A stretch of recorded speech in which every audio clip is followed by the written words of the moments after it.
I met Alice at a New Year's Eve party back in 2019, hosted by our mutual friend, Dylan. I remember walking into Dylan's apartment, feeling a bit out of place as I didn't know many people there. That's when I spotted her across the room, laughing at something Dylan had said. Her infectious smile and the way her eyes lit up immediately caught my attention. As luck would have it, Dylan introduced us, mentioning our shared love for the outdoors. Alice and I hit it off instantly, spending the rest of the night talking about our favorite hiking trails and travel experiences. I was captivated by her stories of backpacking through Europe after college and her dream of one day hiking the Pacific Crest Trail. Despite the 3-year age gap, we found ourselves on the same wavelength, enjoying each other's company and sharing similar life goals. Our connection was undeniable, and we started dating soon after. From the beginning of our relationship, I made it clear that I wasn't ready for marriage or kids anytime soon. I explained that I wanted to focus on my career in software development and personal growth before settling down. I had just started a promising position at a tech startup and was eager to make my mark in the industry. Alice seemed to understand and agree with my perspective. She was equally career-driven, working in marketing for a local nonprofit organization. We often talked about our future plans, which included traveling the world, pursuing our passions, and enjoying our freedom before considering any major life changes. We even joked about being the cool aunt and uncle to our friends' kids, spoiling them with gifts and stories of our adventures. For the first 3 years of our relationship, everything was perfect. We went on numerous adventures together, from backpacking through Southeast Asia to road tripping across the United States. I'll never forget the night we spent camping under the stars in Joshua Tree National Park, talking about our dreams and aspirations until the early hours of the morning. We supported each other's career aspirations and personal goals, celebrating each other's successes and providing comfort during setbacks. I even encouraged Alice when she decided to switch careers from marketing to graphic design, knowing it was her true passion. She had always been creative, often sketching in her free time and designing posters for local events. When she confided in me about her desire to pursue graphic design full-time, I supported her decision wholeheartedly. I helped her research design programs and even surprised her with a new drawing tablet for her birthday to kickstart her journey. Our relationship wasn't without its challenges, of course. We had our fair share of arguments, usually about small things like whose turn it was to do the dishes or my tendency to work late hours. But we always managed to communicate and work through our issues, coming out stronger on the other side. However, things started to change about 6 months ago. It all began when we attended her cousin Sarah's baby shower. Alice was asked to be the godmother, and she was absolutely thrilled. I noticed how she cooed over the baby gifts and seemed to be more interested in talking about babies than anything else at the party. At first, I thought it was just excitement about her new role as a godmother.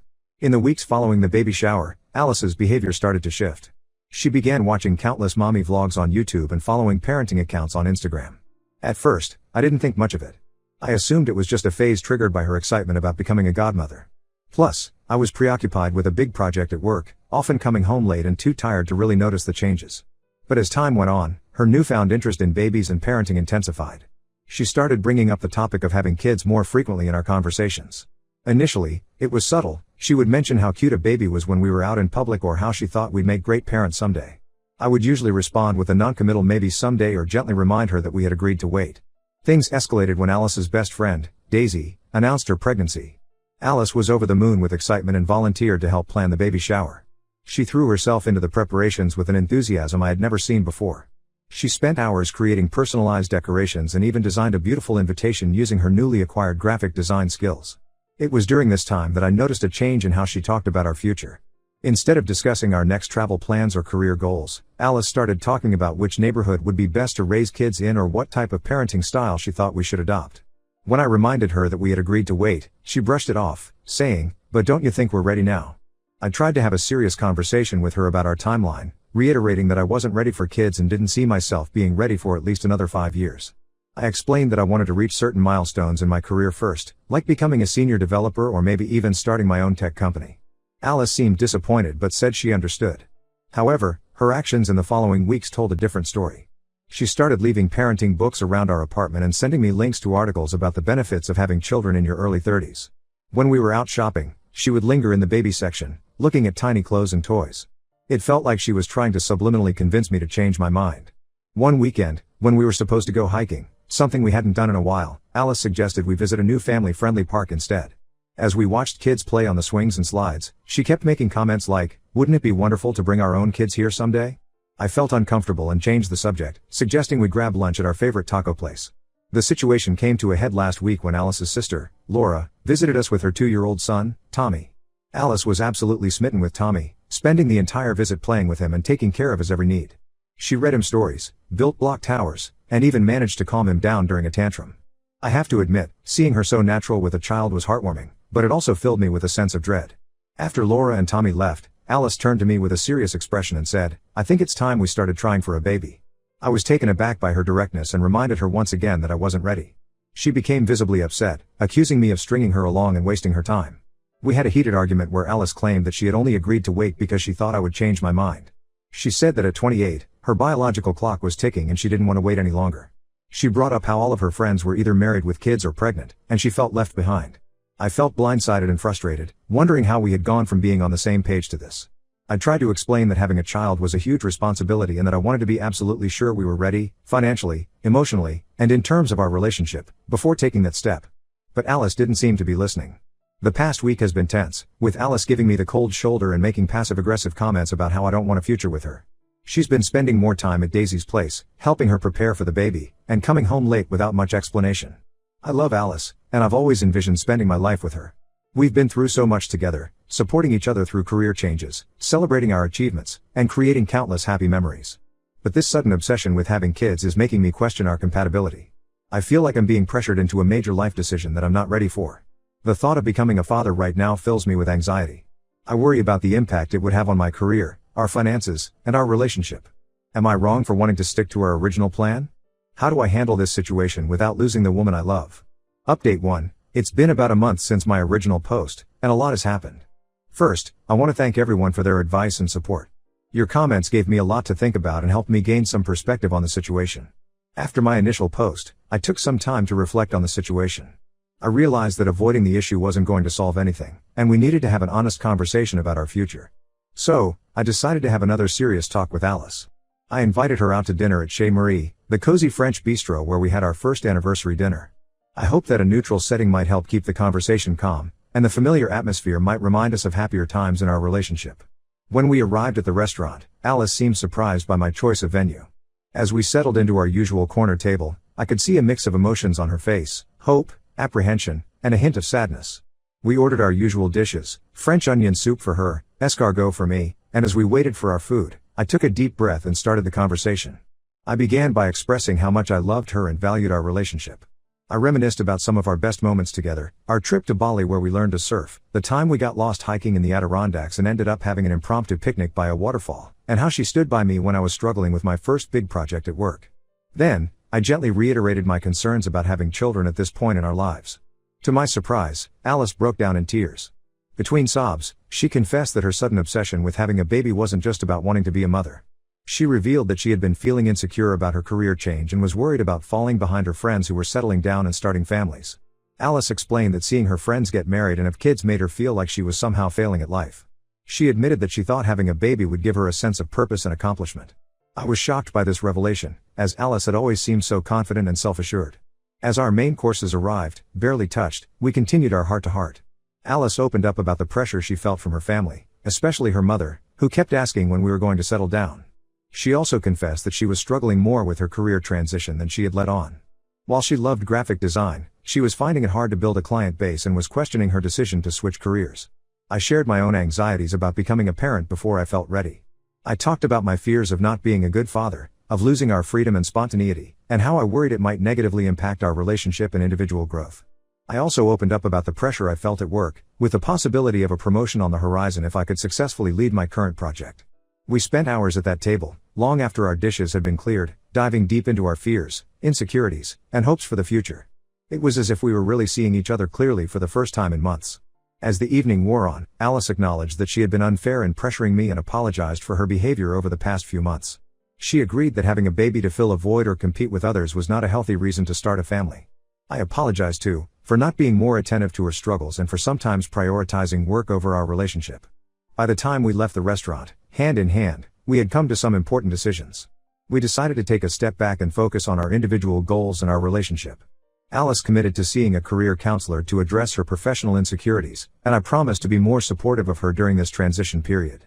I also agreed to try and find a better work-life balance, making sure to dedicate quality time to our relationship. We also made a pact to have regular check-ins about our future plans, including the topic of children. We agreed to revisit the conversation in a year, giving us both time to grow and potentially align our goals. In the meantime, We decided to focus on nurturing our relationship and supporting each other's personal growth. The atmosphere at home has improved significantly since our talk. Alice has stopped with the baby hints, and we've been focusing on reconnecting as a couple. We've started having weekly date nights, trying new restaurants and activities around the city. Last week, we took a cooking class together, attempting, and hilariously failing, to make soufflés. We've also started planning a trip to Iceland, something we've both always wanted to do. We spend our evenings researching geothermal spas, planning hikes to see the northern lights, and dreaming about road tripping around the ring road. It feels like we're getting back to the adventurous couple we used to be. However, I can't help but feel a lingering concern. While I'm glad we were able to communicate openly and reach an understanding, I worry that this issue might resurface in the future. The underlying difference in our life goals is still there, just temporarily set aside. I'm committed to working on our relationship, but I'm also aware that we might ultimately want different things in life. For now, I'm cautiously optimistic. We're taking things one day at a time and trying to enjoy our life together in the present. I'm focusing on being a more attentive partner, and Alice is throwing herself into building her design portfolio. We're rediscovering the things that made us fall in love in the first place, and it feels good. Update 2. It's been about 6 months since my last update, and I wish I had better news to share. Despite our best efforts to work through our differences, the issue of having children continued to be a point of contention between Alice and me. Initially, things seemed to be improving. Alice started seeing a career counselor and was making progress in her graphic design career. She landed a few freelance gigs designing logos for local businesses and even created a website for a popular food truck in our area. Her confidence was growing, and she seemed more settled in her new career path. As for me, I threw myself into my work, successfully leading my team to complete our big project ahead of schedule. This led to talks of a potential promotion, which was exciting but also meant longer hours at the office. We went on our trip to Iceland, which was amazing and reminded us of why we fell in love in the first place. We soaked in the Blue Lagoon, chased the northern lights, and even went snorkeling between tectonic plates and the Sulphur Fissure.